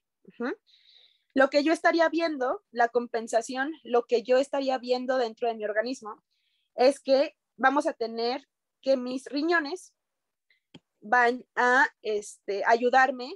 ¿Para qué? Si yo tengo mucho ácido aquí, mucho CO2, mucho ácido, lo que busco es siempre llegar a un equilibrio. Y si yo tengo aquí mi CO2 aumentado, lo que busco es aumentar mi bicarbonato. ¿Para qué? Para que estos bicarbonatos que están aquí, puedan amortiguar a mis hidrógenos que están acá. Obviamente aquí los hidrógenos los represento porque son ácidos, pero en este caso estaríamos hablando de el CO2, ¿va? Para que se pueda amortiguar, ¿ok? Entonces, lo que buscan mis riñones va a ser retener bicarbonato para que estos bicarbonatos puedan amortiguar pues a los ácidos que yo tengo por la respiración, ¿ok? Es por eso que nosotros en esta acidosis respiratoria vamos a tener aumentado el CO2, pero también como mi organismo lo está compensando, como mi organismo trabaja por sí mismo, voy a tener aumentado el bicarbonato dentro de este estudio, dentro de lo que vas a evaluar en un paciente, ¿ok? ¿Se entendió esta parte de la acidosis respiratoria? Sí, doctora. ¿Seguros? ¿Todo bien? ¿Todo bien? Sí. Ok, entonces vamos a dar un repasito rápido para irnos igual con los demás, ¿ok? Y ver las causas, porque siempre, si tú ves esto, si tú ves como que toda esta alteración dentro de este estudio, pues, ¿qué tienes que hacer? O sea, ¿qué es lo que harían primero? Quizás yo pensaría en aumentar el pH o, no sé, algo que pudiera hacer que nuestro pH aumentara, ¿no? Pero recuerden que siempre, eso se los pueden llegar a preguntar en algún momento, algún profe manchado, siempre se debe eliminar la causa. Es decir, si yo aquí tengo una obstrucción de la vía aérea, pues hago que, pues no sé, esa persona expulse lo que tiene atorado o se le intenta dar tratamiento para su asma porque no lo deja respirar, o en este caso, por ejemplo, se le da algún antídoto para los opiáceos, o sea, siempre se tiene que buscar una causa, ¿ok? Entonces, para recapitular, pH disminuido menor a 7.35, acidosis. Si mi presión arterial de CO2 está aumentado, es una acidosis respiratoria. ¿Por qué? Porque hay algo que me impide eliminar estos CO2, ¿no? Como mi cuerpo intenta amortiguarlo, como mis pulmones no pueden expulsarlo, tiene que haber otro órgano que pueda amortiguarlo, ¿no? En este caso son los riñones, porque los riñones tienen la capacidad de retener el bicarbonato. Entonces, los riñones retienen bicarbonato y, pues, obviamente encontramos el bicarbonato aumentado, ¿va? Esto es en el caso de una acidosis respiratoria. El EPOC tiene cura, el EPOC se controla.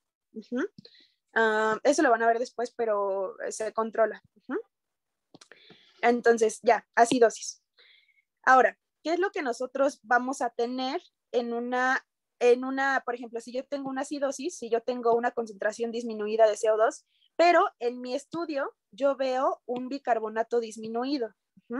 Si yo veo un bicarbonato disminuido, automáticamente puedo pensar en una acidosis metabólica. ¿Por qué? Porque esto quiere decir que mi organismo, mi sistema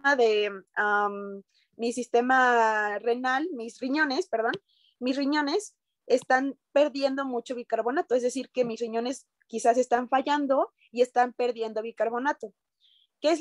¿Cuál sería la compensación? Si yo tengo dañado en mis riñones, ¿quién creen que compensaría eso? O sea, ¿quién creen que le ayudaría a los riñones?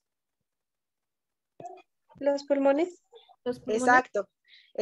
Y como les comentaba, siempre tengo que buscar un equilibrio. Si yo aquí estoy teniendo una disminución del bicarbonato, ¿qué creen que debería pasar con con el CO2?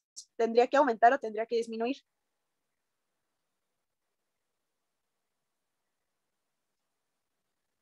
Disminuir. En este caso, exacto, disminuir. En este caso, ¿por qué? Porque yo siempre busco un equilibrio, ¿no? O sea, si en este caso habíamos dicho, ¿no? Si el CO2 aumenta, el bicarbonato tiene que aumentar para amortiguar, para compensar. Y en este caso también, si mi bicarbonato disminuye, yo tengo que eliminar mucho CO2 para que ese CO2 pues no se quede dentro de mi organismo. Entonces es lo que sucede aquí, en este caso en la acidosis metabólica, ¿no? Este es el principal problema, y la compensación pues sería que quizás yo aumente mi respiración, ¿no? Que yo empiece a respirar más rápido, más agitada. ¿Para qué? Para que esos CO2 se eliminen pues más fácil, ¿no? Ok. Algunas causas de esta acidosis metabólica pues serían la diabetes mellitus, que haya una insuficiencia renal, esto quiere decir que los riñones no funcionen bien, que haya un daño en mi riñón. Pérdida de CO2, esto se puede dar por diarreas. Cuando nosotros tenemos diarreas, se están eliminando muchas bases, mucho bicarbonato. Entonces, si hay una diarrea constante y crónica, puede llegarse a dar una acidosis metabólica. Esto lo van a ver más adelante, ¿va? Pero quédense con causas que quizás sean importantes que les lleguen a preguntar: diabetes mellitus, insuficiencia renal, es decir, que mis riñones no funcionen, y pérdida de bicarbonato por diarreas crónicas, por diarreas de mucho tiempo, ¿va? Y ya. Ahora, de la alcalosis, sabemos que la alcalosis se define cuando el pH es mayor a 7.45, ¿va? Ahora, tenemos que ver en primer lugar la concentración de CO2.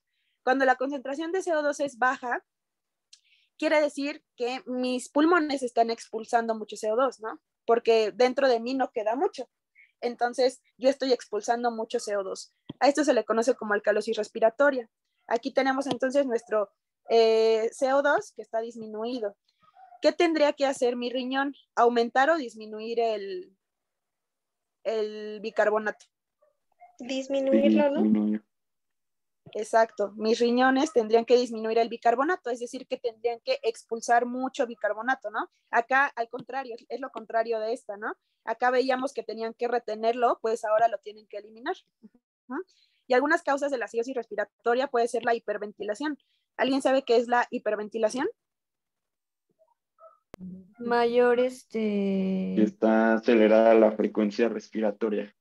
Exacto, ajá, mayores frecuencias en la respiración, más respiración, como las personas que tienen ansiedad o que están en un estado de pánico. ¿Por qué? Porque estas personas empiezan a cambiar su respiración, empieza a aumentar su respiración y están expulsando mucho CO2. Al expulsar mucho CO2, pues obviamente en su cuerpo empieza a disminuir el CO2, y al disminuir el CO2, su cuerpo lo que hace es que pues dentro de su concentración de orina, pues vamos a encontrar pues prácticamente que está tirando mucho bicarbonato, ¿no? Para compensarlo.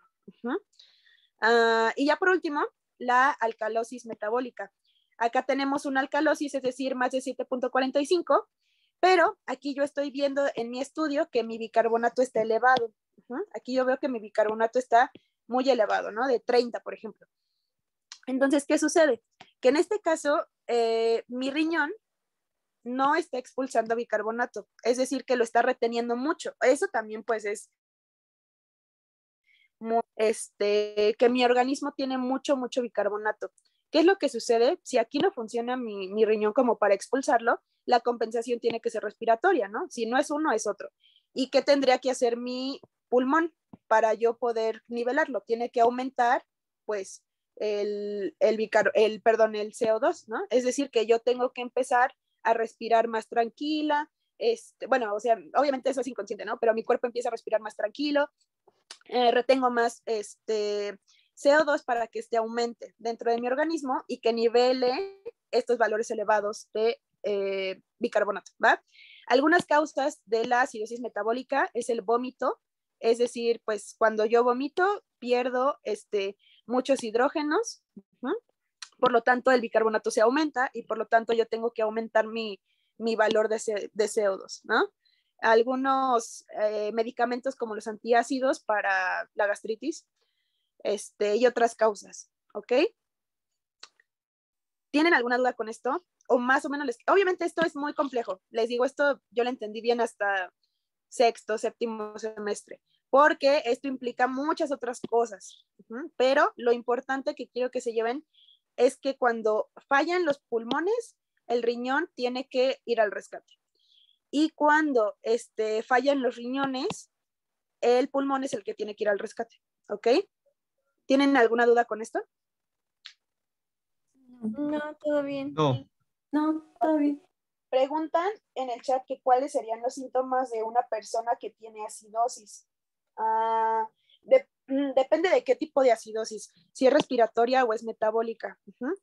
Si es una acidosis respiratoria, aquí estaría aumentado mucho la concentración de CO2, ¿no? Porque pues tenemos que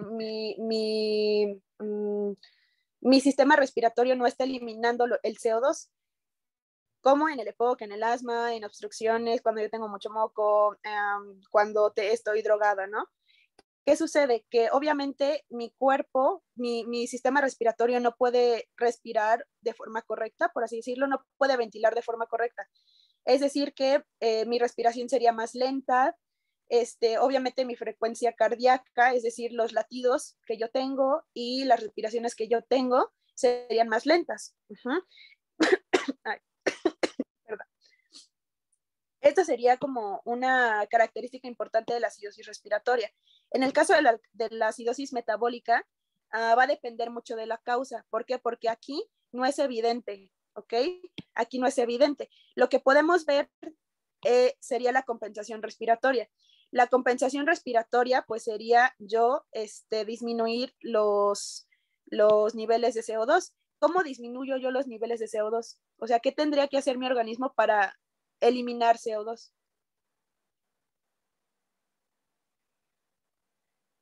¿Bicarbonato? Sí, pero, o sea, por ejemplo, mis pulmones, aquí recuerden que la compensación es respiratoria. ¿Qué tendrían que hacer mis pulmones para yo estar eliminando mucho CO2? Hiperventilarse. Exacto, respirar más rápido, ¿no? Es decir, empezar a tener como que esta respiración como si estuviera ansiosa, ¿no? Esta respiración es muy característica de las personas que tienen diabetes mellitus, porque, bueno, específicamente de una complicación de la diabetes que se conoce como cetoacidosis diabética, que su propio nombre lo dice, acidosis diabética, es decir, que le da una acidosis debido a la diabetes, ¿no? Ceto se refiere a unas moléculas que se conocen como cuerpos cetónicos, eso lo van a ver más adelante, pero bueno, a lo que se refiere esto es que hay una acidosis dentro de la diabetes, debido a la diabetes. Las personas que tienen esta complicación de la diabetes empiezan a respirar más rápido, su frecuencia cardíaca también empieza a aumentar y empiezan con sudoraciones, tienen pérdida del estado de alerta, es decir, que quizás no están orientados en el tiempo, en el espacio, en su persona, ¿sale? Va a depender mucho de cada uno de las causas. Estas son como aplicaciones que nosotros podemos ver dentro de la gasometría arterial y que es importante porque lo van a ver toda su vida, ¿va? Creo que hay otro comentario. Pusieron que no. Ok, muchas gracias. Sí, justo, respirar más. ¿Alguien tiene alguna otra duda? ¿O sí más o menos quedó claro?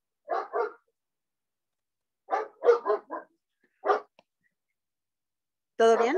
Todo bien. Va. Y pues eso sería todo, chicos. Aquí les puse como esta tablita en donde también se ven cómo aumentan o disminuyen los valores. Pero esto lo van a ver súper bien más adelante, ¿ok? Es para que más o menos entiendan cómo es que que estos dos sistemas del sistema pulmonar y los riñones interactúan, ¿va? Les quería poner unos ejemplos de gasometrías. Si quieren, dejen ver si aquí lo puedo compartir, nada más para que se familiaricen. Ya lo había buscado, de hecho.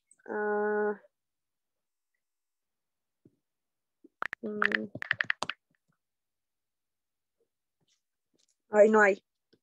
Este sería un ejemplo. Si se dan cuenta, estos valores son de algún paciente. Si se dan cuenta, les dan los valores del pH, les dan los valores de la presión de CO2. Abajo, si se dan cuenta, en estado ácido-base, está el valor de bicarbonato, ¿ok? Por ejemplo, este paciente tiene un pH en este caso, pues, normal en teoría, ¿no? Que tiende hacia lo alcalino porque es de 7.43. Abajo está el valor del CO2, que es de 46, está un poquito aumentado. Abajo está la concentración de bicarbonato, que es de 30.8. Si se dan cuenta, el bicarbonato está muy aumentado. En este caso, pues, podría decirse que esta persona tiene algún problema renal y que quizás está evitando que se eliminen esos bicarbonatos. Por lo tanto, como esos bicarbonatos no se están eliminando, su cuerpo está buscando amortiguarlos. Y por eso es que la presión de CO2 está aumentada, porque su propio cuerpo dice, bueno, si mi bicarbonato está aumentado por un problema renal, mi respiración tiene que guardar esos CO2 para amortiguar los bicarbonatos. Es por eso que vemos a ambos aumentados. Si se dan cuenta, el bicarbonato está aumentado, el CO2 está aumentado, porque ya están compensándose, ¿va? Sin embargo, como ya se están compensando, el pH no se ve modificado, porque ya están más o menos compensándose en equilibrio. ¿Sí me di a entender con esta explicación? Sí. Sí. Sí.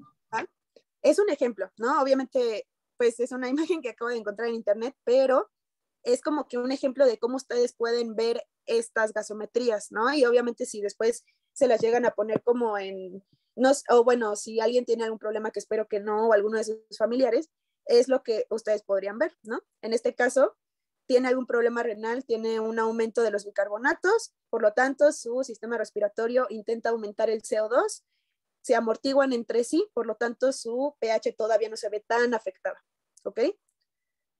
Entonces, es un ejemplo, y así se las dan en los hospitales. Así, literal, es una hojita, es una hojita. Ya tienen los datos del paciente y todo. Así, literal, ¿va? Y se toma así, con una aguja en la mano, en la arteria radial, que pues es la arteria que ven ahí.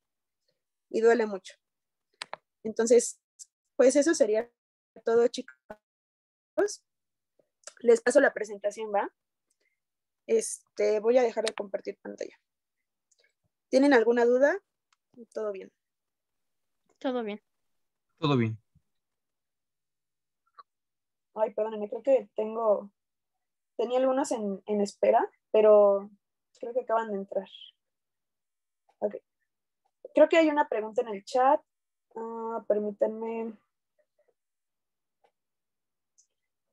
Hay una persona, sí, ya. Entonces, las personas con diabetes cuando empiezan a sudar sin ningún motivo es causa de cetoacidosis. No exactamente. No, o sea, lo que tendríamos que ver cuando una persona tiene cetoacidosis diabética es en primer lugar su respiración, o sea, que ésta empiece a aumentar.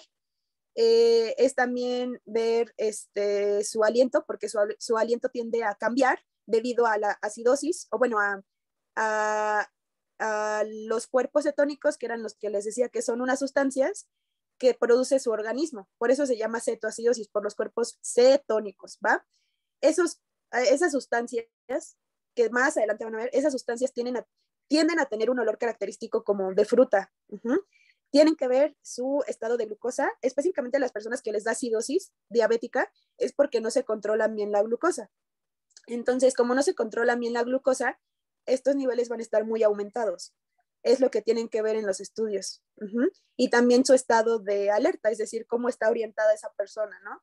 De que le pregunten en dónde te encuentras, sabes qué día es hoy, cómo te llamas, o sea, como su estado pues sí, de alerta, de cómo está, si está íntegro y todo, ¿va? Pero no es un dato característico. ¿Tienen alguna otra duda, chicos? Igual les subo la presentación y igual la grabación. Voy a ver por qué no pude compartirlo en YouTube, pero pues ahí lo tienen, ¿va? Por favor, muchas gracias, doctora. Sí, chicos, pues descansen. Yo tengo una duda. Sí, dime. Bueno, ajá. No sé si se relacione, pero por ejemplo, yo conocí una persona que decía que se le obstruía como el aire o algo así aquí en la garganta, entonces tenía que toser para poder respirar bien. No sé si tenga como que algo que ver.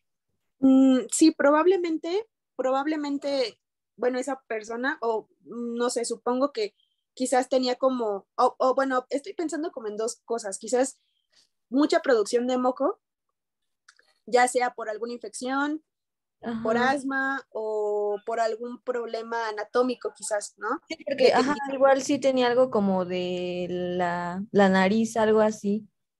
Sí, quizás y bueno, podría ser. También le costaba como pasar las cosas, o por ejemplo, cuando tomaba refresco, sentía dolor.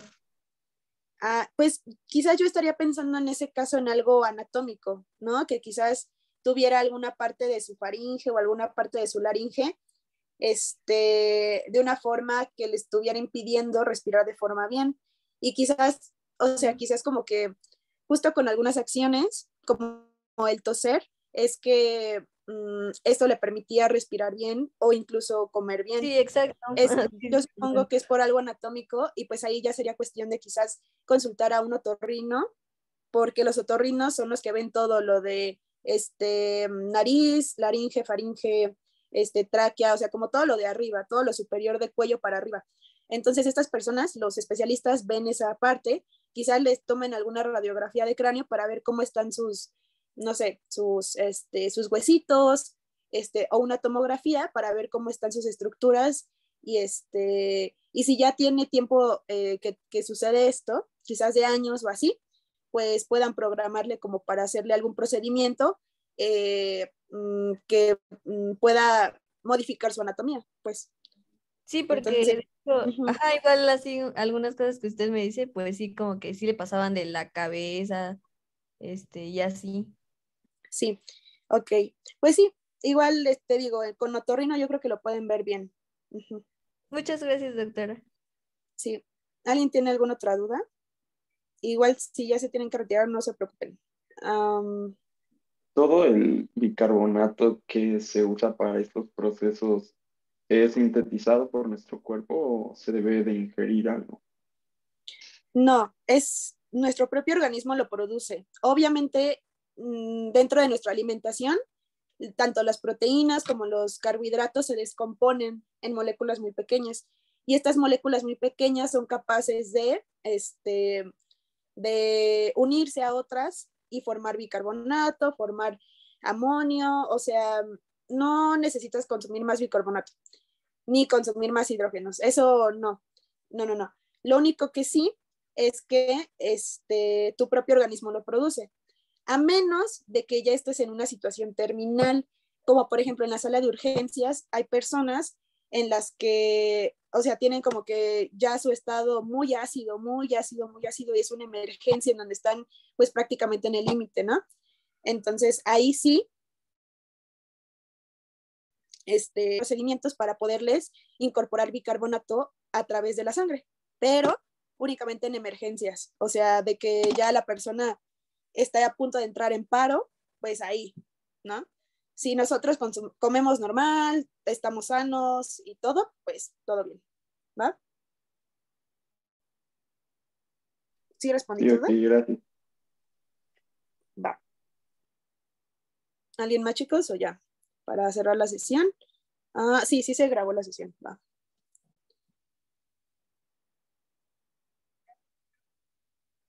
Bueno, chicos, entonces... Las sesiones para... Ay, perdón. Sí.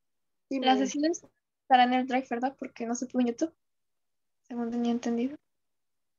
O sea, subo la grabación a YouTube, ¿va? Igual subo la presentación al Drive. Sí, ok, muchas gracias, doctora. Vale, chicos, Hasta pues luego. descansen. Bye.